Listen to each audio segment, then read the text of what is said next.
মাথার উপর কাঠফাটা রোদ আর নিচে উত্তপ্ত পিচ, এর মাঝেই তেল কেনার জন্য ঘন্টার পর ঘন্টা অপেক্ষা। রাজধানীর বেশিরভাগ পাম্পে একই দৃশ্য, ফুয়েল পাস, রেশনিং কিংবা জ্বালানি তেলের সরবরাহ বাড়ানোর উদ্যোগ। কোনোটি এখন তেল সংগ্রহে পুরোপুরি স্বস্তি ফেরাতে পারেনি, এমনটি অভিযোগ গ্রাহকদের। 2.5-3 ঘন্টার মতো এসে দাঁড়াইছে। হ্যাঁ, উত্তরা আবদুল্লাপুর ওইদিকে যে পাম্পগুলো আছে ওগুলাতে সঠিকভাবে তেল দেয় না। যদি সঠিকভাবে তেল দিত তাহলে আমরা কিন্তু এদিকে আসতাম না। বাংলাদেশে একযুগে সমস্ত পাম্পে যদি সরকার তেল দেয়, হ্যাঁ, তাহলে মূলত তেলের সমস্যাটা কেটে যাবে বলে আমি মনে করি। 3-4 ঘন্টা লাইনে দাঁড়ায়, এই সময়টা তো আমাদের আর্নিং সময়। তো আর্নিং সময়ে যদি সিরিয়ালে থাকি, স্বাভাবিকভাবেই পরিবার চালাতে গিয়ে একটু সমস্যায় পড়তে হয়। ফুল নিয়ে গেলে দেখা গেছে আমাদের আর আসতে হয় না, 10 দিন বা 1 সপ্তাহ আসতে হয় না।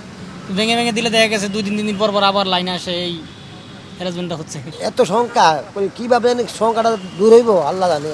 তবে গত 10 দিনের তুলনায় কিছুটা পরিবর্তন এসেছে। পাম্প ভেদে অপেক্ষার সময় কমেছে বলে জানান অনেকে। এখন তো একটু জ্যামটা একটু কমছে, মানে আগে যেমন 7-8 ঘন্টা লাগছে, এখন আর কি তার থেকে 2-3 ঘন্টা একটু কমছে আর কি। 25 লিটার, তা 25 পার ডে কত, 30 দিনে কয় লিটার করে পড়ে? আমার তো প্রত্যেক দিনই লাগে 3.5 লিটার করে। কর্তৃপক্ষ বলছে সব পাম্পে ফুয়েল পাস চালুর চেষ্টা চলছে। বিশেষ করে ফুয়েল পাসটা যদি সব বাইকে, এটা তো সব পাম্পে এখনো চালু করা সম্ভব হয় নাই, তো এটা চেষ্টা চলছে সব পাম্পে এটা চালু হলে এটা অনেকটাই কমে যাবে।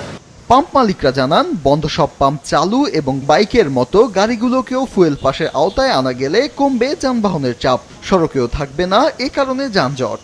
মোটরসাইকেলের মতো করে যদি তাদেরকেও ফুয়েল পাসের আওতায় আনা যায় গাড়িগুলোকে, তাহলে একটা স্বচ্ছতাও ফিরলো, তার কাঙ্ক্ষিত চাহিদাও আমি পূরণ করতে পারলাম, তবে হয়তো সম্ভব। আরেকটা হচ্ছে দেখবেন যে গতকালকের থেকে যে স্টেশনগুলো বন্ধ ছিল সেগুলো কিন্তু আস্তে আস্তে রান করা শুরু করেছে। ওইগুলো যখন আগের ন্যায় যখন স্বাভাবিক হবে, তখন স্বাভাবিকভাবে আমার লাইন কমে যাবে।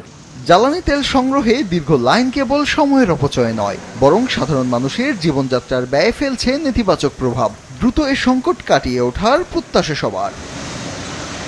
ফাহিয়ান হামিম, মাছরাঙা সংবাদ, ঢাকা।